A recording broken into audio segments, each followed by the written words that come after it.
Judge Hollis Pratt slapped a leather satchel down on the counter of Morgan's trading post hard enough to rattle the scale weights, and said, "You two are riding to Jackson together, and you are leaving before this storm closes the pass, and I do not care one particle whether either of you likes the arrangement."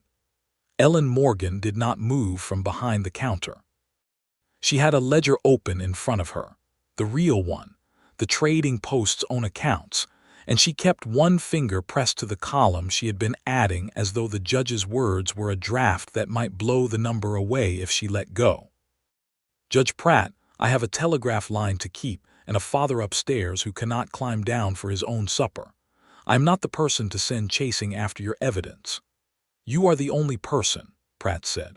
"That satchel came down the wire through your key 2 nights ago in a code only you and a frightened bookkeeper named Abel Whitcomb understand, and the pages that back it up arrived on the last stage before the road washed to mud, addressed to you by name. If Silas Vane's lawyers ask who received this evidence and when, I need a witness who can swear to the hour and the ink, not a stranger who found it in a drawer." Joel Brooks stood near the stove with his hat still on, snow melting off the brim in fat drops that hissed against the iron, and he had not said a word since the judge walked in, which was its own kind of statement. He had been in Larkspur Gulch 6 weeks, laying out the footings for the new bridge across Copper Gulch Creek, and in 6 weeks he had spoken to Ellen Morgan exactly as many times as the trading post required, and not once more, and both of them had worked hard at keeping it that way. "I have men waiting on lumber," Joel said finally. "The trestle bents will not hold through a hard freeze if I do not brace them before the ground locks up. The bridge will still be half built in the spring whether you go to Jackson or not," Pratt said. "Amador County will not have a courthouse worth crossing that bridge to reach if Silas Vane gets his hands on every quarter section between here and the river. There is a public sale set for 3 days from now at the steps in Jackson. 6 farms in this trading post's own water right are on that list, all of them foreclosed on paper that a dead man's ledger and a live man's courage say was doctored after the fact. I need somebody who can read figures and somebody who can read a road in a blizzard, and Providence, for reasons I will not pretend to understand, put both of those somebodies in the same small town at the same time." Ellen finally looked up. "This trading post's water right is on that list." "It is. My father built that flume with his own 2 hands in '51. "I know it," Pratt said, not unkindly. "Which is why I am asking you and not ordering you, though I will order you if I must, because a circuit judge without a courtroom still carries the same authority he had with one, and I intend to use it." Joel finally turned from the stove. There was a stillness in the way he looked at her, the particular stillness of a man measuring a beam before he cuts it, and Ellen remembered that look from when they were 16, and he had measured her father's porch steps twice before he would trust his own hand to saw them. "I will drive the wagon," Joel said. "I know the grade past Deer Creek better than any man left in this town, and I know what a wheel does in ice before it happens. But I am not carrying 6 farms worth of evidence past Vane's riders alone. If she comes, we go armed and we go before dark." "That is the first sensible thing said in this room," Pratt said, and reached for his hat. Ellen closed the ledger with more force than the numbers required. "Nobody has asked whether I am willing." "I am asking now," Joel said, and something in his voice was not the judge's voice at all, quieter, older, worn down to something honest. "Ellen, will you come?" It was the first time in 6 weeks he had said her given name instead of ma'am or Miss Morgan, and she felt it land somewhere under her breastbone, the way the judge's satchel had landed on the counter, a small hard weight she had not asked for and could not now set down. "My father," she said. "Otis Prout can mind the store and the key both for 3 days, Joel said. "He assayed for a living before his eyes went bad. He can still add a column.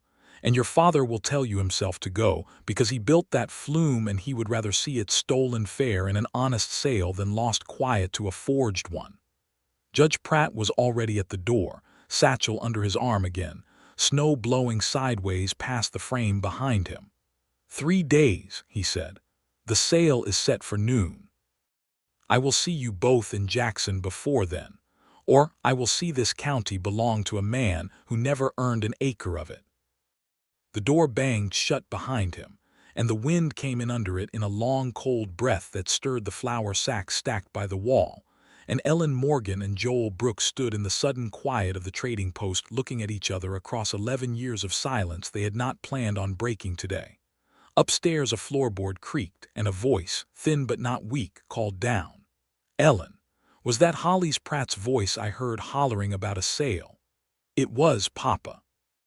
"Then you had best go pack a bag," Walter Morgan called back, "and take that boy's offer, because I have known Joel Brooks since he was knee-high to a nail keg, and he never once in his life left a beam unbraced that he said he would brace." Ellen looked at Joel, and Joel looked at the floor, and neither one of them said anything at all about the fact that Walter Morgan had not been talking about the bridge. They did not leave that afternoon. By the time Ellen had climbed the stairs to argue with her father, and lost the argument, and come back down to pack a bag she kept telling herself was only for 3 days, riders had already turned off the Jackson Road and into Larkspur Gulch's one crooked street, 6 of them, moving at the unhurried pace of men who already believed they owned everything they were looking at. Otis Prout saw them first.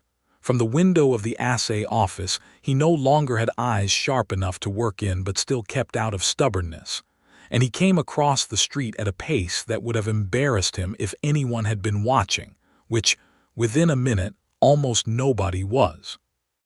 "Cutter Dade," he said, bursting through the trading post door with snow on his shoulders and fear plain on his face. "Riding in with 5 of Vane's freight men, and they went straight to the stage office asking Henry Talcott whether a package come through here 2 days back addressed to the telegraph girl." "Ellen," Joel said, not the telegraph girl, and Otis had the grace to look abashed. "They know," Ellen said. "It was not a question." "They know something," Joel said, "or they suspect it hard enough to ride out in weather like this to find out." Through the front window they could see it happening the way water finds a low place quietly, without anyone deciding it out loud. Henry Talcott came out of the stage office and did not go home. He went to the livery and saddled his own horse and rode north out of town at a trot that turned into a canter before he cleared the last building. The barber, whose name was Sims and who had never in Ellen's memory closed before dark, pulled his shutters at 3 in the afternoon and was gone within the quarter hour. 2 farmers who had been arguing over feed prices outside the feed store simply stopped arguing, got on their wagon, and drove out the far end of the street without so much as a look back. "They are riding for cover," Ellen said, half to herself, watching a town of 40 grown men empty itself out through its edges like grain through a torn sack. "They have families," Joel said, not defending them exactly, but not condemning them either. "Cutter Dade has killed a man before. Everybody in this county knows it, even if nobody could ever prove whose orders he was under when he did it. I have a father upstairs who cannot walk to a wagon, let alone ride from one," Ellen said. "I am not riding for cover." "No," Joel agreed. "I did not think you would." Cutter Dade did not bother knocking. He walked his horse straight up to the trading post's hitching rail as the light was going gray, and the first real snow of the storm the judge had warned of began sifting down out of a sky the color of an old bruise, and he sat there a moment looking at the building the way a man looks at a debt he intends to collect. "Miss Morgan," he called, not dismounting, "I hear tell you had a package come through here. Papers belonging rightfully to Mr. Silas Vane, gone missing from a filing office where they ought to have stayed put. I would take it as a kindness if you would hand them out and save everybody a cold evening." Ellen stood in the open doorway with her father's shotgun held easy across her forearms, not pointed, not yet, but not put away either. "I do not know what papers you mean, Mr. Dade." "I expect you do." He swung down off his horse at last, and the 5 men behind him fanned out along the street with the unhurried confidence of men who had done this kind of work before, and expected no trouble worth remembering. Mr. Vane is a patient man, but he does not care for having his patience tested by a woman running a store.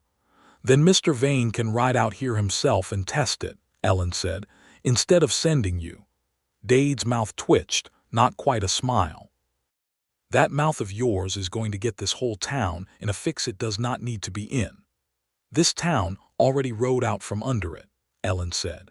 You will find most of the men who might have stood behind me on the road north by now.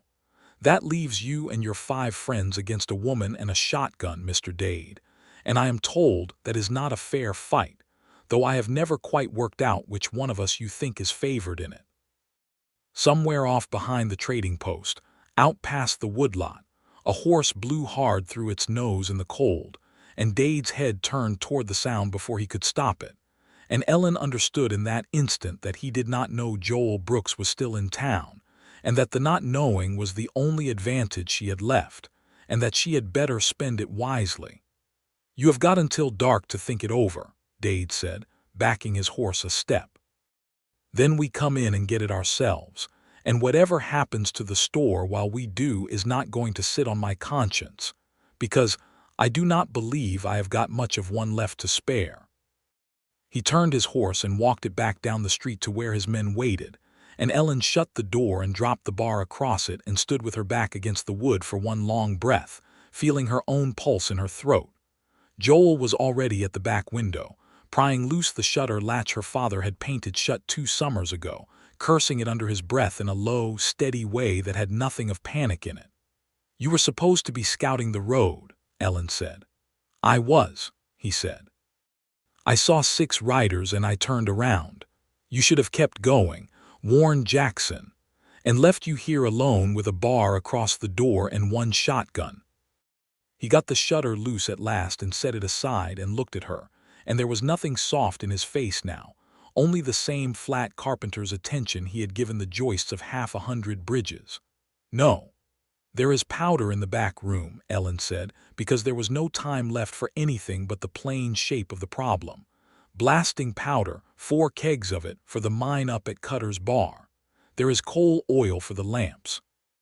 There is my father's shotgun, and there is the rifle behind the counter that has not been fired since before I was born, but that I have kept oiled anyway because he taught me to. And there is a telegraph key in the front room connected to a wire that runs all the way to Jackson. Joel's eyebrows lifted a fraction. You are thinking like a woman who intends to win this. I am thinking like a woman who intends to still have a trading post standing come morning, Ellen said. Whether that is the same thing, I suppose we will find out. She went to the key first, because information was the cheapest weapon in the building, and the one Dade's men could not see her spending.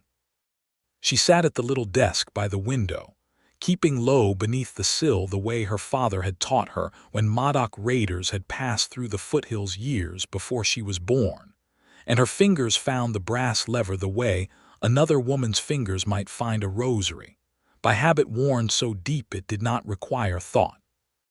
The line hummed under her hand, alive, patient, running all the way down out of the foothills to a relay station, and from there to Jackson, to Sacramento, to the whole wired world beyond these mountains that most nights felt very far away, and tonight felt like the only rope she had to hold on to. DADE and 5 men at Larkspur Gulch Trading Post stop demanding Vane evidence stop. Will hold through night stop send word to Sheriff Kelly stop Morgan. She waited, heart loud in her ears, and the answering click came back faint but clear. A Jackson operator she had traded idle chatter with 100 slow afternoons, now answering in the clipped rhythm of a man suddenly wide awake. Message received. Stop Sheriff away on court business stop. Will send word soon as stop. God keep you Miss Morgan. It was not rescue.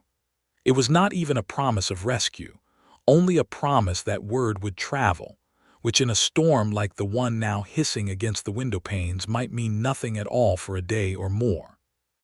But it was something laid down and true, a fact fixed in the world outside these walls, and Ellen found she could breathe a little easier for having it there. By the time full dark came down, Joel had turned the trading post into something closer to a fort than a store. He had dragged flour barrels and nail kegs across the front window. Leaving narrow sighting gaps, he sought himself with a hand saw at a speed Ellen would not have believed possible from a man who usually measured twice before he cut once. He had run a rope from the back door to the woodlot fence, so that a man moving through the dark there would trip it and set the cowbell Ellen's mother had once hung for the milk goat ringing. He had checked the load in the old rifle behind the counter, found it true, and set it within Ellen's reach rather than his own, which she noticed and did not comment on and was grateful for anyway. "You have done this before," she said. "I built stockade walls for a survey camp in the Modoc country 3 years back," he said. "Different reason, same problem. Keep the walls between you and whoever wants in and make the dark work for you instead of against you." Upstairs, Walter Morgan had insisted on being brought down to the front room in his chair rather than left alone above, and he sat now with an old cap and ball pistol across his knees that his hands could no longer be trusted to aim but that he held anyway, because a man does not stop being the head of his own house just because his leg has failed him. "They will come around back first," Walter said. "Dade is not a fool. He will send 2 around to the woodlot and keep the rest out front talking, hoping you answer the door out of politeness." "I do not intend to answer any doors tonight," Ellen said. The cowbell rang at 9:30, thin and jangling in the wind, and Joel was already moving before the second peal, a lantern shuttered dark in his hand, out through the storeroom toward the back window. Ellen heard the low murmur of men's voices in the yard, heard one of them swear as he tripped the rope wire he had not seen in the dark, and then she heard Joel's voice, flat and carrying, from somewhere near the woodpile. "That is close enough." A gun went off, not aimed at anyone that Ellen could tell, more a warning shot into the dark than anything meant to find flesh. And then a second shot answered it, and Ellen was up out of her chair and moving to the front window before her father could tell her to stay put. Because the noise out back was cover, she understood suddenly. Cover for whatever Dade meant to do at the front while everyone's attention was drawn the other way. 2 shapes were coming across the street at a run, low, aimed at the front door.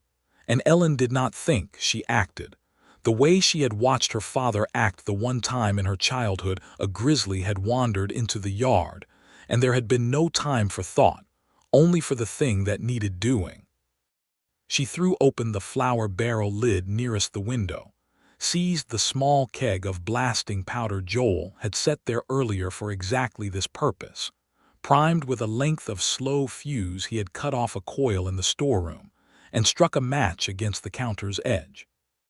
"I would not come any closer," she called out through the gap in the barricade, holding the lit fuse where the 2 running men could see its small orange eye in the dark, "unless you have made your peace with whoever you answer to when you die."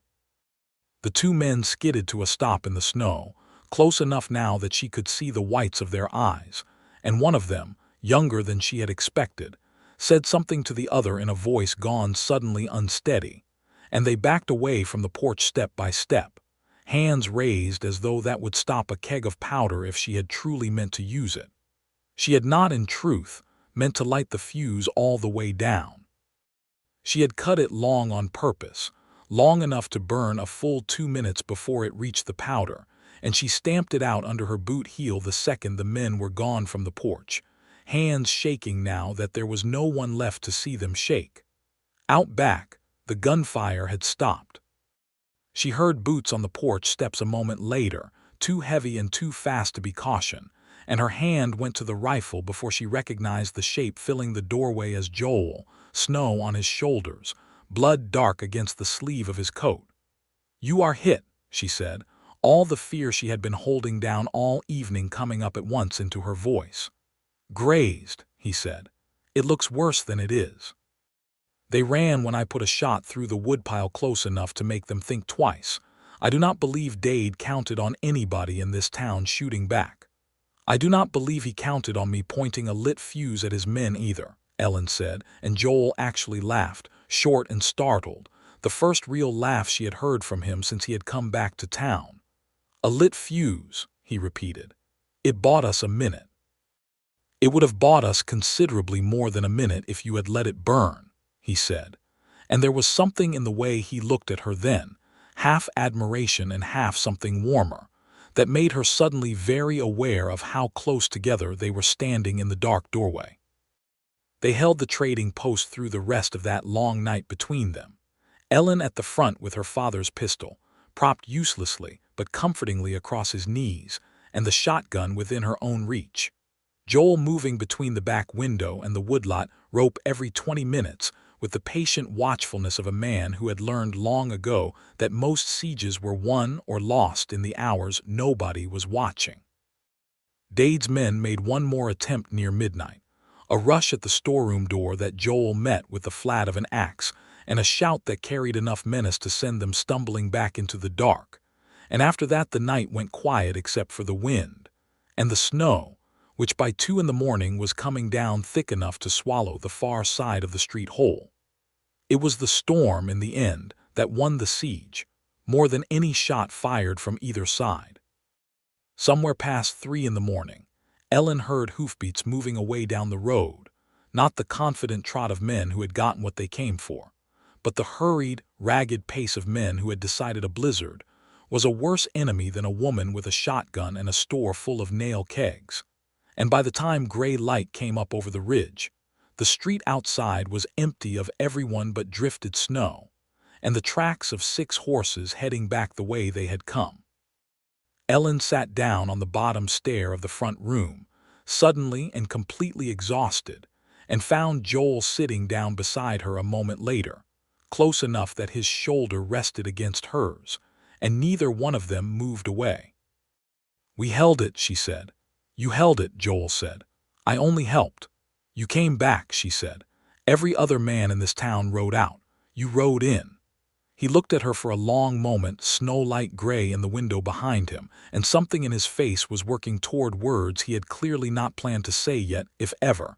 And then Walter Morgan's voice came from his chair by the cold stove, dry as ever despite the night behind them. "If you two are going to sit there mooning at each other, you might do it after you have looked at that arm, because it is bleeding on my good floor." They left Larkspur Gulch the next morning in a wagon Joel had borrowed from the livery, since his own bridge tools had no room for 2 people and 3 days' worth of provisions besides, and the snow had eased to a fine, steady fall that made the road passable if not pleasant. Otis Prout, red-eyed from a sleepless night of his own after hearing the shots from his shuttered assay office and being too frightened to come help, stood at the trading post door with an expression of such open shame that Ellen found she could not stay angry at him. "I should have come," he said. "I have known your father 30 years. You are minding the store and the key while I am gone," Ellen said. "That is enough, Otis. A man does not have to be brave every single day of his life. He only has to be useful on the days it counts, and today is one of the days it counts." Walter Morgan, propped in his chair by the window where he could watch the road, called out after them as Joel gathered the reins. "Bring back that Flume's water right, or do not bother coming back at all," he said, and then quieter so that Ellen almost did not catch it over the creak of the wagon.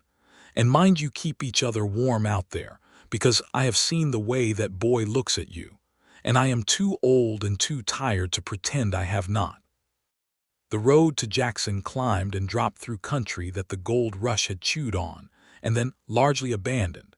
Tailings piled gray and barren along creek beds that had once run gold-heavy and now ran only cold, sluice boxes rotting into the brush, whole camps of 100 souls gone down to 2 or 3 families, and a closed-up saloon.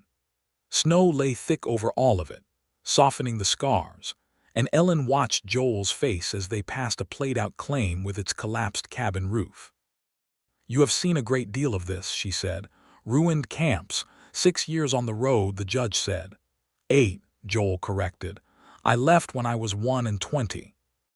I have built bridges in country I could not begin to name for you now, towns that came up rich and went down poor inside of 3 years, towns where the only thing worth building was a bridge to get out of them faster. I got good at it. Good enough that men paid well for it, but I never once in 8 years built anything I meant to stay and see finished into old age. And now you have come back to build one you do mean to stay for. Copper Gulch Creek, he said. It is not much of a bridge. It will not make my name the way the trestle I built over the Feather River made it briefly, before the flood took half of it out the following spring and taught me something about pride I have not forgotten since. But it is a bridge that will still be standing when I am an old man, in a town I actually intend to grow old in, and I find that matters to me more than any bridge I ever got paid better for. Ellen was quiet a moment, watching the horse's breath cloud in the cold. Why did you leave, Joel? Truly, not the version you have been telling the judge and Otis Prout, and everyone else who has asked politely and accepted whatever answer you gave them. He did not answer right away, and the wagon rocked on through a rut deep enough to jolt them both against the seat rail, and by the time it had settled she thought perhaps he did not mean to answer at all. I asked your father for permission to court you, he said finally. The week before I left. I do not suppose you knew that. Ellen's breath caught. I did not. He said I was welcome to court you the day I had something to offer besides a saw and a strong back and no land to my name. He did not say it unkindly. He was right to say it. I had nothing, Ellen, not a dollar, not a claim, not a trade beyond what my hands could do for other men's wages.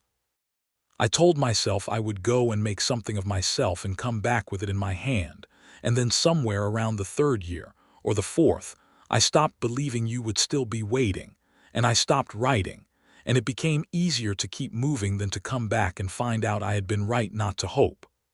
I never stopped hoping, Ellen said, so quietly the wind nearly took it. I did not know what I was hoping for exactly. Only that some part of me kept the account open, the way I keep a customer's credit open at the store even after he has gone quiet a season or two, because I believed he meant to come back and settle it eventually. Joel's hands tightened on the reins, and for a long stretch neither of them said anything more, but something had shifted in the wagon's narrow bench seat, some old debt acknowledged if not yet paid, and the silence after it felt different than the silence before, warmer, less like a wall and more like a held breath. They reached the crossing at Deer Creek an hour past midday, where Joel's half-finished bridge stood over the water on raw new timber, 3 spans complete and a 4th still open, a gap of black water rushing beneath bare stringers with no decking laid across them yet. We will have to ford below the bridge line, Joel said, studying the water with a frown. The old ford is downstream a 1/4 mile. It will be cold and it will be slow, but it will hold. They were halfway across the meadow leading down to the ford when the first shot cracked out from the tree line, close enough that the horses reared and nearly overturned the wagon, and Ellen understood with a cold drop in her stomach that Cutter Dade had not ridden home to Vane in defeat after all. He had ridden ahead to wait for them here, where the road narrowed and the water made retreat difficult. Down, Joel shouted, already hauling on the reins to swing the wagon broadside for cover, and Ellen dropped flat against the boards as a second shot splintered the wagon's side rail inches from where her head had been a moment before. The satchel, she gasped, both hands going to the leather bag between her feet, the ledger pages inside it, Abel Whitcomb's careful damning handwriting, the whole reason 6 farms might yet belong to the families who had cleared them. Get to the timber, Joel said, already down off the seat with the rifle he had kept close since Larkspur Gulch, firing once toward the tree line more to buy them a moment than to hit anything he could see. Now, Ellen, go. She went, satchel clutched against her chest, boots sliding on frozen mud, and behind her she heard Dade's voice carrying across the meadow, triumphant and cold. You should have handed it over back at the store, Miss Morgan. Would have saved everybody a deal of trouble. What happened next happened fast, the way real danger always seems to compress time rather than stretch it the way stories tell it afterward. Joel fired twice more, driving Dade's 2 men back into the tree line for cover, and in the space that bought them, Ellen scrambled toward the ford, the wagon horses screaming and half tangled in their traces behind her, and one of Dade's men, bolder than the rest, broke from the trees at an angle to cut her off from the water. She did the only thing left to do. She threw the satchel, hard and sidearm, out over the black rushing water of Deer Creek, not toward the far bank where safety was, but simply away from herself, away from the man closing the distance, a desperate gambit that the current might carry it somewhere he could not easily follow while she led him the other direction.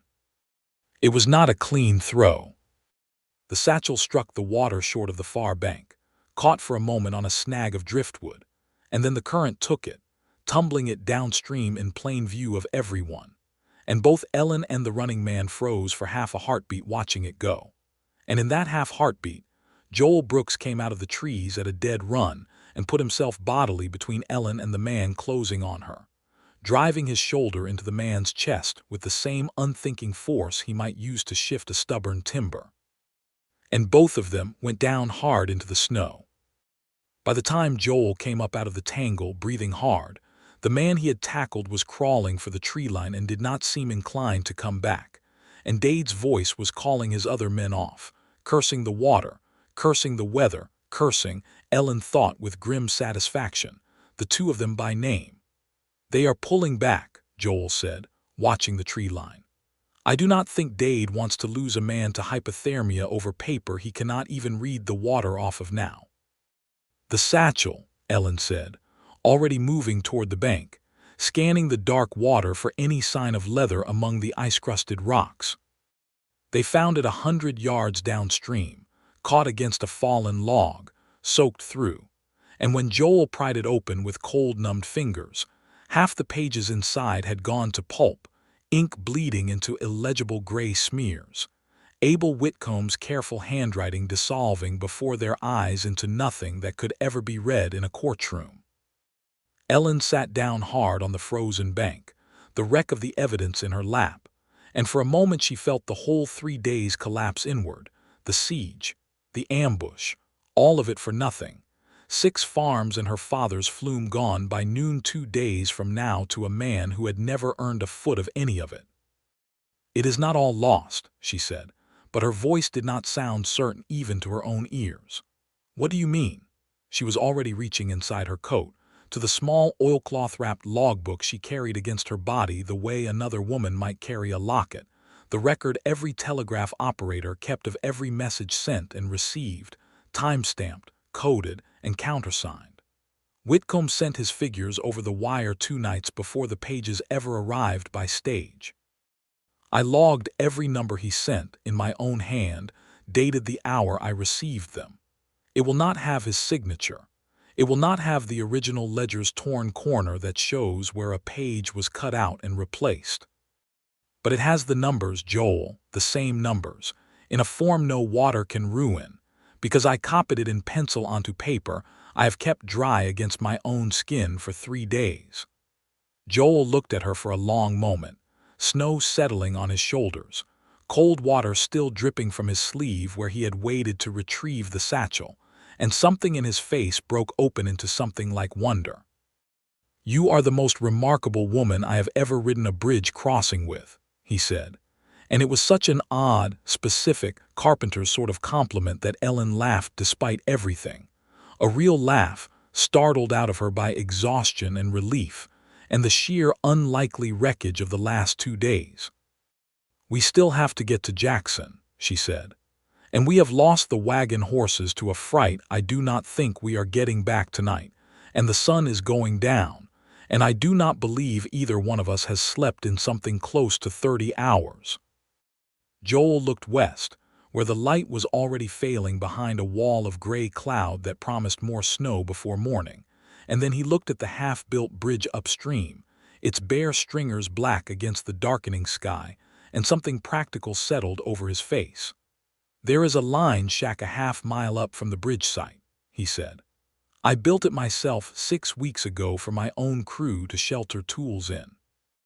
It has a stove and dry wood stacked, and walls a good deal sounder than anything Dade's men are likely to want to test twice in 1 day. We will not make Jackson tonight regardless. We had best make it somewhere warm instead." The line shack was small, One room with a plank floor and a sheet iron stove in the corner and a single shuttered window, built for shelter rather than comfort. But it was dry, and it was out of the wind. And by the time Joel had coaxed a fire going in the stove and hung both their coats to dry on pegs by the door, it felt to Ellen like the finest room she had ever stood in.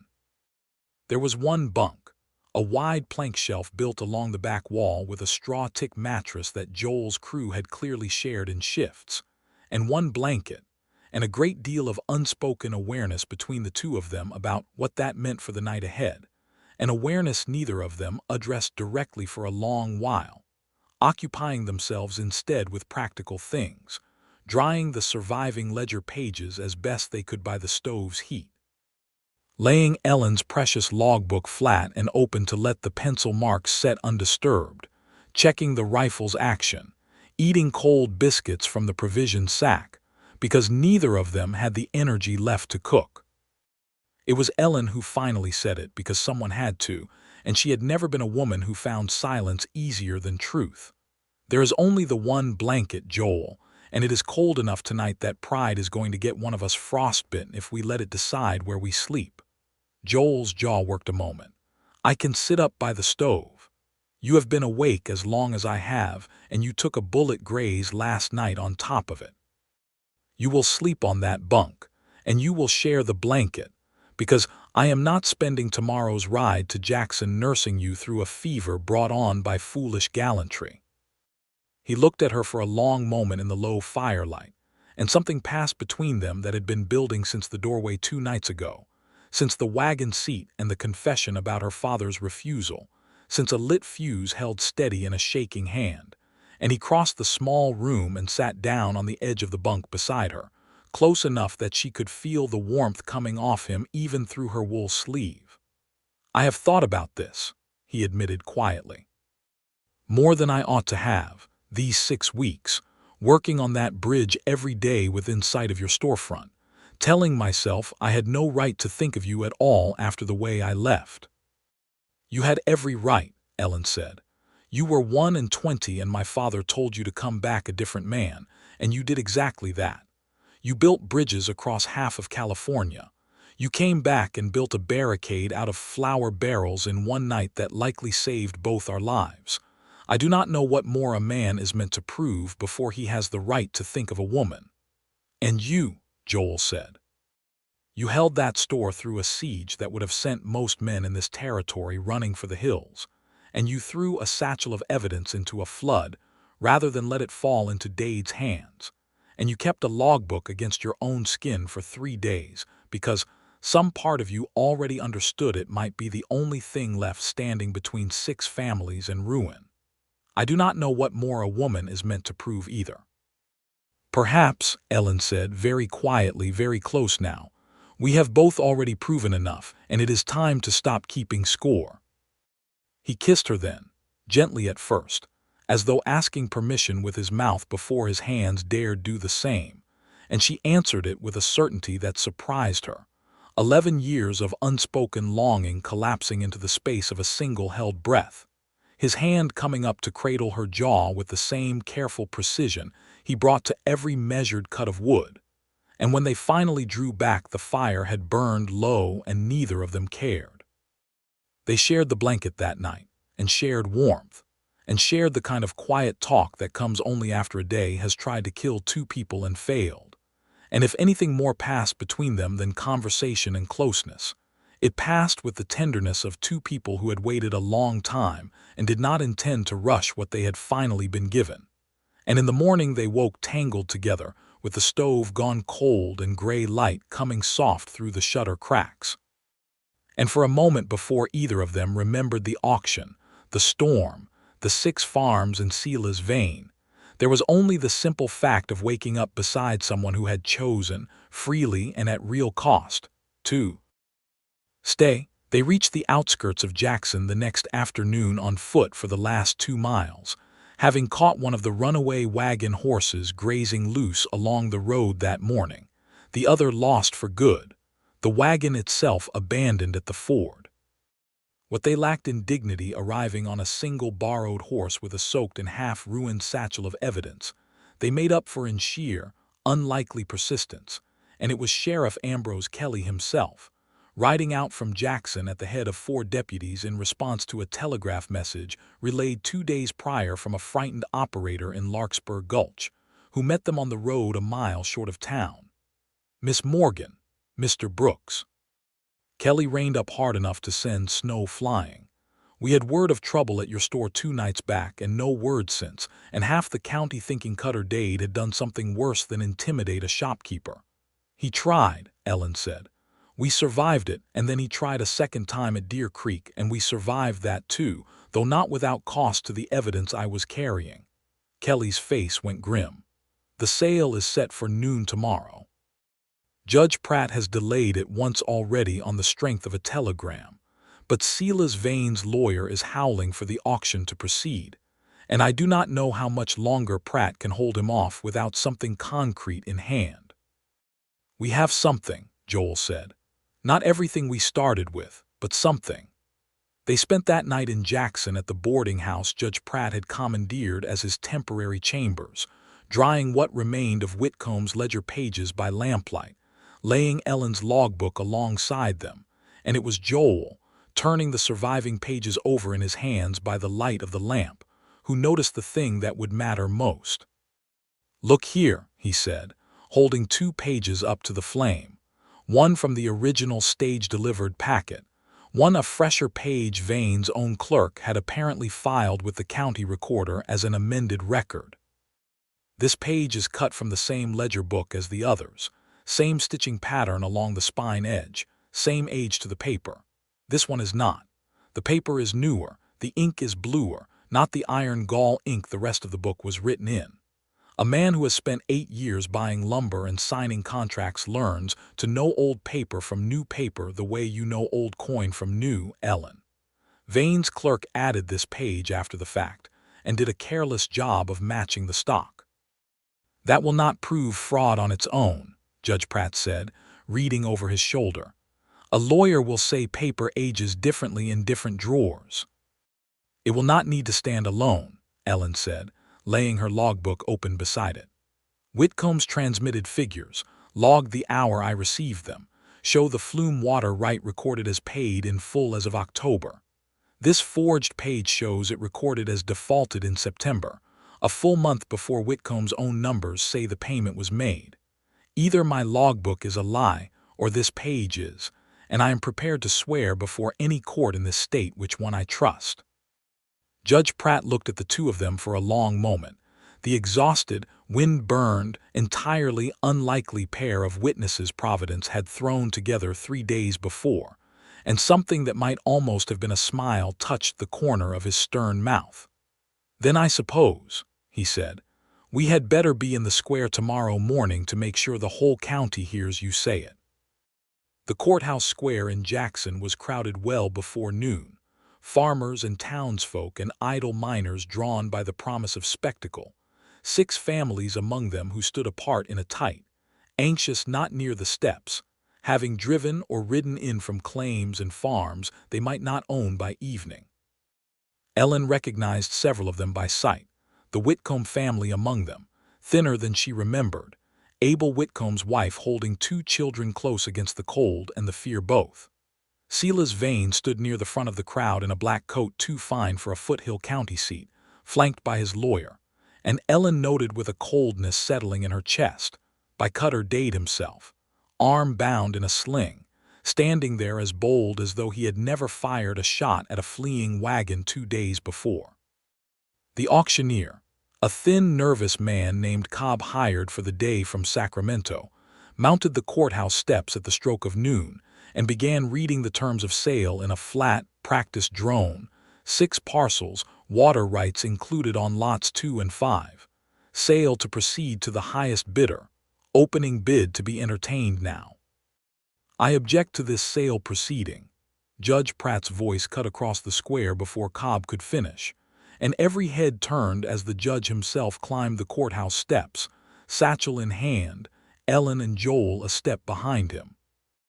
on the grounds that the defaults underlying these foreclosures were manufactured through altered county ledgers, and I have witnesses and evidence to present here and now. Vane's lawyer was on his feet at once, voice rising in practiced outrage. This is theater, Your Honor, nothing more. A delay tactic dressed up in accusation, and I would remind the court that no formal hearing has been scheduled for any such charge. Then we will schedule one right here in this square, Pratt said. Before 6 families lose their homes to a sale I have good reason to believe is built on fraud. Miss Morgan, Mr. Brooks, step forward. Ellen's legs felt unsteady beneath her. 3 days of siege and storm and grief and love all pressing at once against the moment. But she climbed the steps with her logbook held against her chest and did not let her voice shake when she spoke. 2 nights ago, a man named Abel Whitcomb, formerly employed as a bookkeeper by Mr. Vane's Freight and Loan Company, sent a coded telegraph message through my office in Larkspur Gulch, describing a series of altered entries in the county recorder's ledger. I logged that transmission at the time it was received, with the date and hour recorded in my own hand, as required of every telegraph operator in this territory. Those figures show the flume water right belonging to Morgan's trading post, and the mortgage obligations of 5 other families listed for sale today, recorded as paid in full a full month before the ledger now on file with this county shows them as defaulted.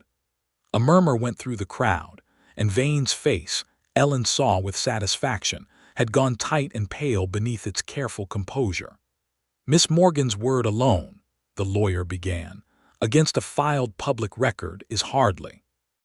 It is not her word alone, Joel said, stepping forward, and his voice carried the flat, unhurried authority of a man who had spent 8 years being trusted with other men's lumber contracts and knew exactly how to make an argument that would hold weight in front of strangers.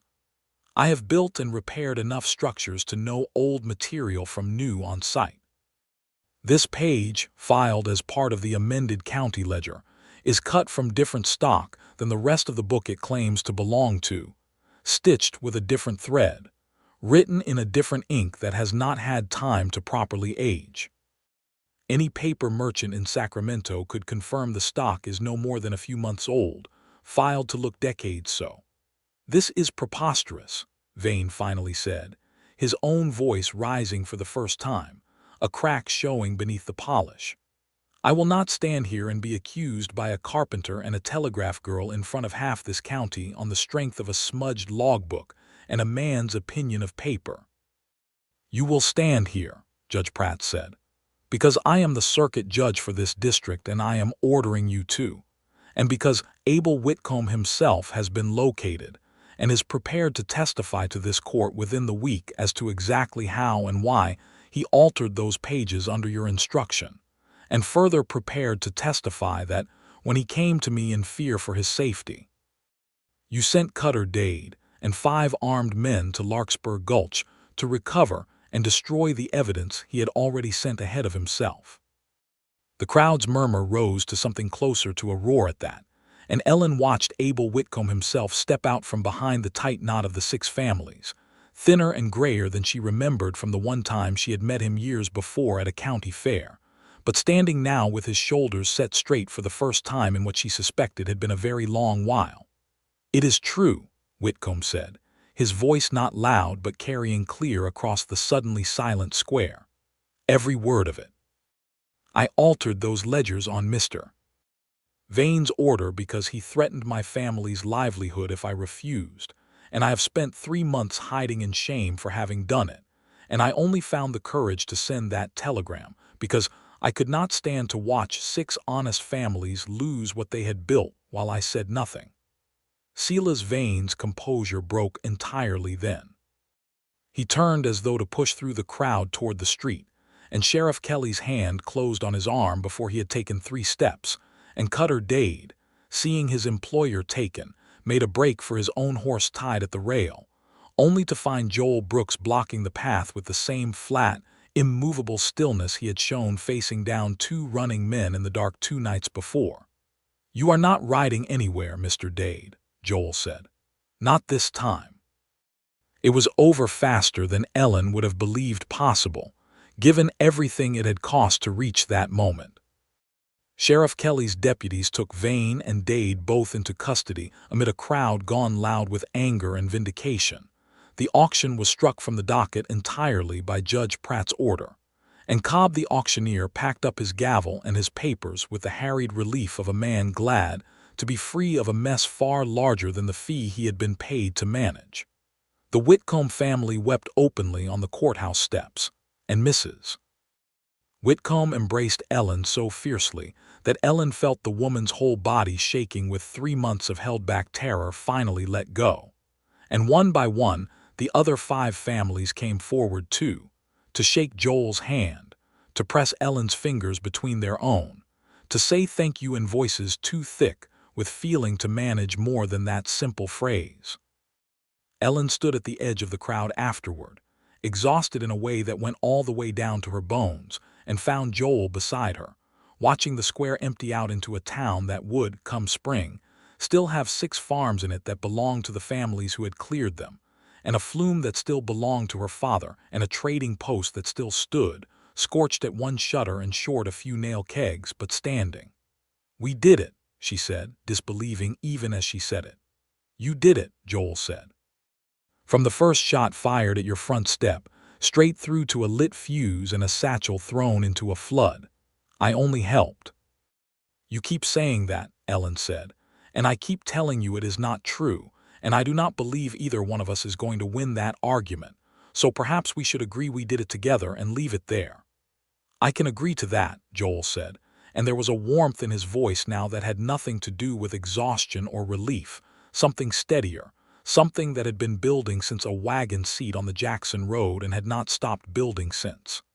"Ellen, I do not want to go back to Larkspur Gulch and pretend the last 3 days were only about ledgers and evidence." "Neither do I," she said. "I told you back at that line shack that I had thought about you more than I ought to have, these 6 weeks. I want to tell you now, in the daylight, with a clear head and nothing shooting at either one of us, that I do not intend to spend 1 more year the way I spent the last 8, moving on before anything could take root. I am staying in Larkspur Gulch. I am finishing that bridge. And I would very much like to spend the rest of whatever years I am given finishing it, and everything after it with you beside me, if you will have me." Ellen looked at him for a long moment.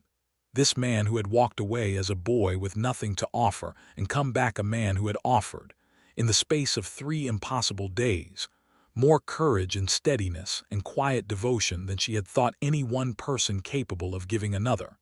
And she felt the last of her own carefully kept accounts. 11 years of hope she had never quite let herself name, finally close in her favor. "I have kept your credit open a long time, Joel Brooks," she said, echoing her own words from the wagon 2 days before, and her voice caught only a little. "I think it is well past time we called the account settled." He kissed her there on the courthouse steps in full view of half of Jackson, farmers and deputies and the last stragglers of the crowd. And if anyone thought it improper for a telegraph operator and a carpenter to embrace so openly in a public square, not one soul in that crowd, having watched what the 2 of them had ridden through to reach this moment, said a single word against it. They returned to Larkspur Gulch 4 days later, once the roads had firmed enough for safe travel, in a wagon borrowed properly this time from a grateful liveryman in Jackson, who would not hear of taking payment for it. Walter Morgan met them at the trading post door on his cane, having refused to stay seated for the occasion, and Otis Prout stood beside him looking considerably less ashamed than he had the morning they left, having kept the store and the telegraph key both in good order through the whole ordeal. "The water right," Walter Morgan said, before either of them had even climbed down from the wagon. "Tell me." "Restored," Ellen said, "along with the Whitcomb farm and 5 others besides. Silas Vane is in the Jackson jail awaiting trial, and Cutter Dade with him, and Judge Pratt says it will likely be Vane's last winter as a free man for a good long while." Walter Morgan closed his eyes briefly, and when he opened them again there was something wet at the corners of them that he did not bother to hide. "Your mother would have been proud of you," he said. "I am proud of you. I do not believe I have ever said that plainly enough, and I am saying it now." Spring came slow to the foothills that year, the way it always did, snow lingering in shaded gullies well past the equinox even as the meadows below turned green and the creeks ran high and loud with melt. Joel finished the bridge over Copper Gulch Creek in the first warm week of April, the last span laid and pegged with the whole town turning out to watch, and when he drove the final peg home with 3 solid strokes of his hammer, the crowd gathered on the bank sent up a cheer that carried clear down the gulch. Ellen watched him from the near bank with her father seated beside her, in a chair someone had carried down from the trading post porch.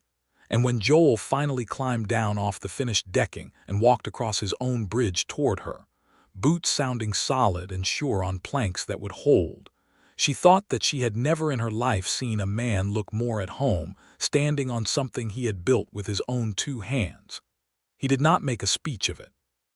He simply took her hand there on the near bank, in front of her father and Otis Prout and half the town that had ridden for cover once and stood proud in the sunlight now, and asked her, plainly and without ceremony, whether she would marry him, and she said yes before he had entirely finished asking, which made him laugh the way he had laughed the night of the siege, startled and real and full of a happiness that had taken 8 hard years and 3 harder days to earn.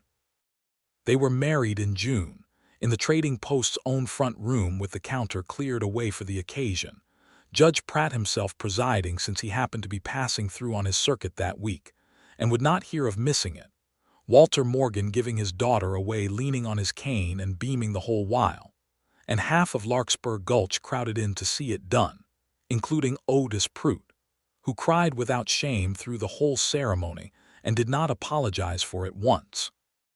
Ellen kept the telegraph key, and kept the trading post too, though Joel built her a proper new counter that spring with a hinged leaf that let her reach the key without leaving her customers waiting, a small practical kindness that told her, better than any speech could have, exactly how closely he had been paying attention to the shape of her days.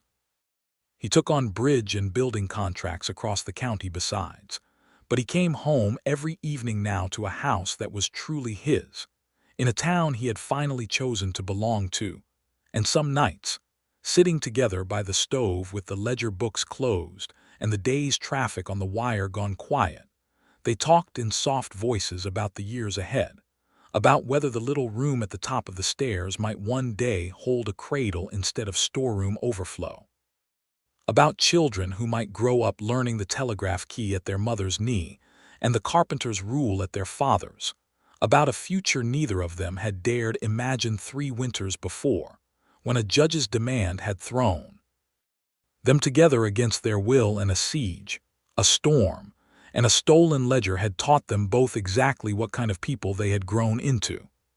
It was not the future either of them had set out looking for, that cold season when a judge slapped a satchel down on a trading post counter and changed the course of both their lives.